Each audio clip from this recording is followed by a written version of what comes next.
What's the difference between a rasp and a file? Let me show you.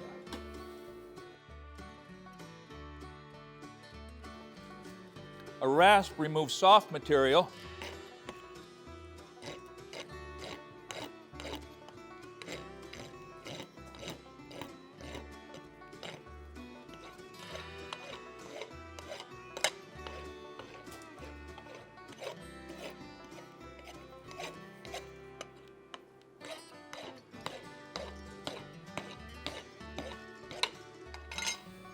And a file will remove hard material.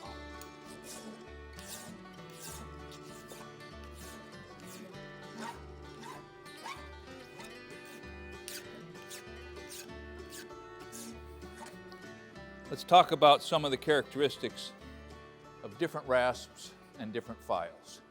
So like we just demonstrated, a rasp is the same thing as a file, except it's a rougher, coarser cut. Rasps tend to have teeth rather than knives for slicing, and they make, now there's kind of a double cut file hybrid on a rasp, but a rasp does rough, fast work. Sometimes rough, fast work is what you need. And then files kind of graduate from there.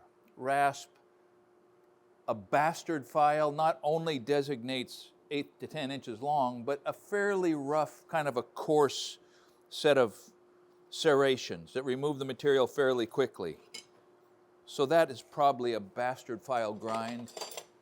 Here's a whole box of Simon's bastard files that came from a mill, a veneer plant where these were used to sharpen the lathe.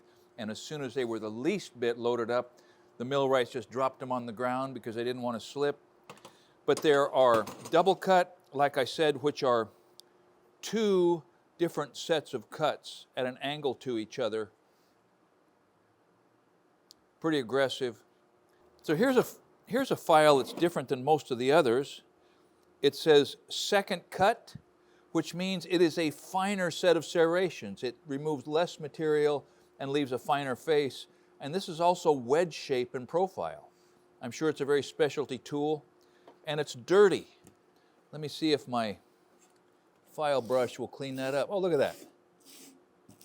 Files are like every other tool. If it's cleaner, it's going to cut a little better.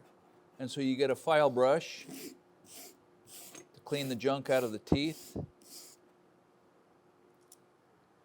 I don't have a fine file here. What is this? This is a 10-inch mill, plastic cut, ultra sharp laminate file for filing plastic laminate, but that'll cut steel too. The idea is that files are generally a high carbon, water quench steel, often with some chromium in it. I don't know what that does, but files are brittle. And if you put one in a vise and bend it, it's going to break unless you bend the tang.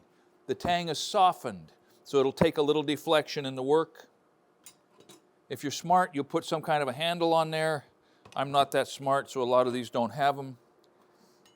There are wooden handles that go on. That would probably pull right off.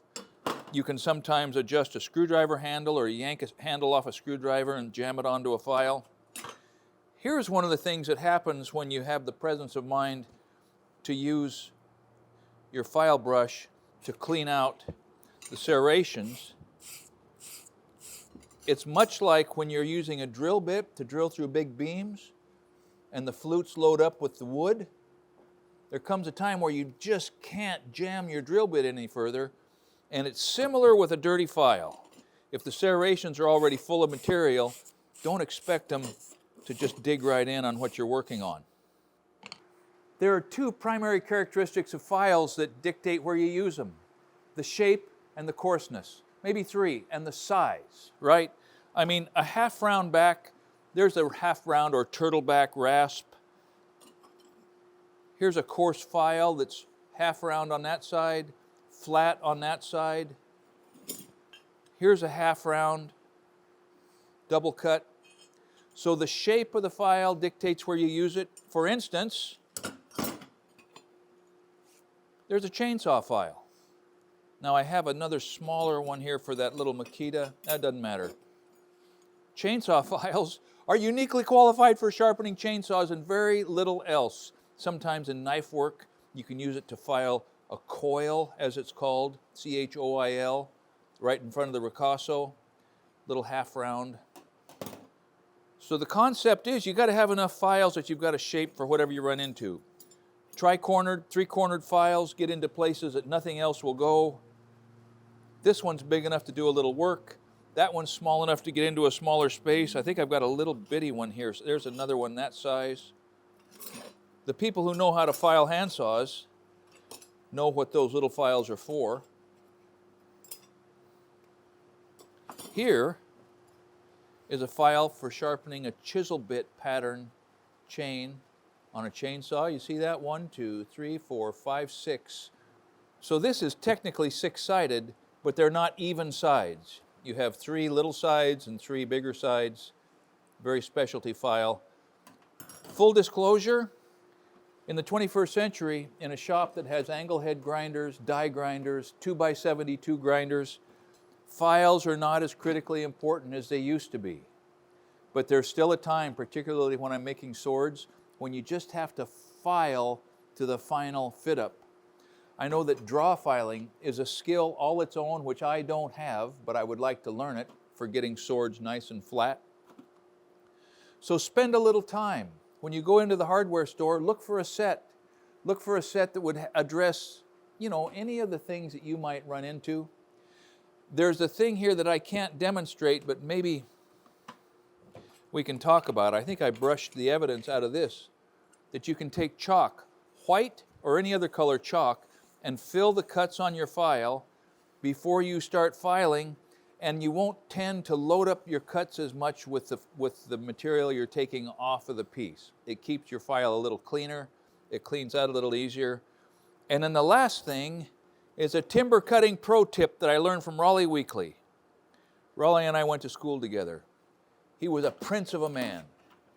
He was killed in his 40s in a freak accident in a rock crusher. But he cut a lot of timber, and he said, Scott, when your chainsaw files start to get dull, and in fact this one's dull. I don't know if you can see, but that's just dull. It's dirty and it's dull. When they get dull, you can take a quart jar with white vinegar, and you can stand your files, your dull files up, facing down. The vinegar etches. It starts etching and eroding the steel. The pieces of the chainsaw chains that are embedded will fall out, and the etching process resharpens the cutting edge of those serrations just a little bit. You can get a couple more sharpenings out of a chainsaw file. I'm not going to try that on the rest of these. I think as much as anything, these provide comfort for me, so that if I can't figure out how else to grind it or cut it or smooth it, at least I have a fighting chance of finding a file or a rasp that'll get me out of trouble. If I've forgotten anything really big, and I'm sure I have, those of you who really understand files, will you wade in and help the people who watch this video learn something perhaps more in-depth, perhaps more specialized about your craft or your trade or the ways that you use files and rasps in your shop. Thanks for watching Essential Craftsman, and keep up the good work.